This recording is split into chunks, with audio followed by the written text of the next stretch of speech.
Hi, welcome back to Real Talk with Sarasota's luxury waterfront specialist, Roger Pettingell. Hi, Roger. You okay? How are you this afternoon? I am wonderful, thank you.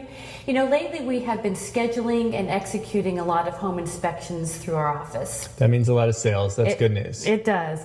But I was thinking, you know, maybe that would be a good exercise to go through right after a seller lists the property.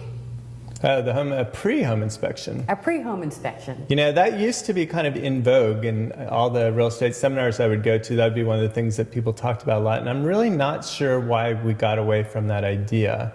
You know, there is an expense involved depending upon the size. Right. You know, maybe it could be $300 to $600. And I guess you could also ask for different levels of inspection.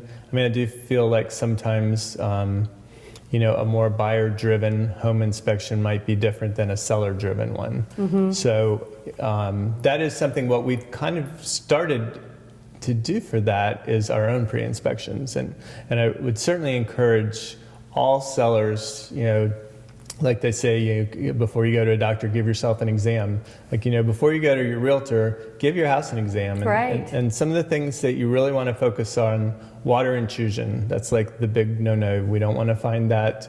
You know, if you have it, it's something that you want to repair, you know, not hide it from anybody. We just don't want it to be something that a buyer has to take on a problem.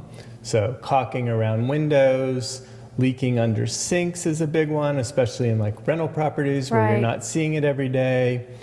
Caulking in showers, windows that don't open. A lot of times, especially in condominiums, we see that people go in and out of one sliding glass door. Happens they a lot. might have 10 sets of windows, but they only go out the one. So home inspector goes in there, he can't open any of the windows.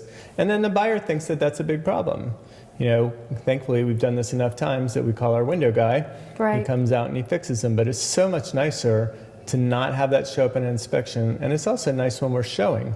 Definitely. So we don't have to go in there and try to open a door that's, you know, brutally hard to open.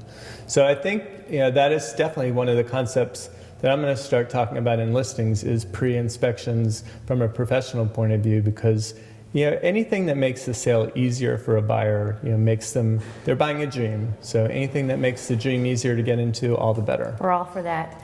Thanks so much for joining us this week on Real Talk. And for more information on our listings, be sure to visit us at longboatrealestate.com.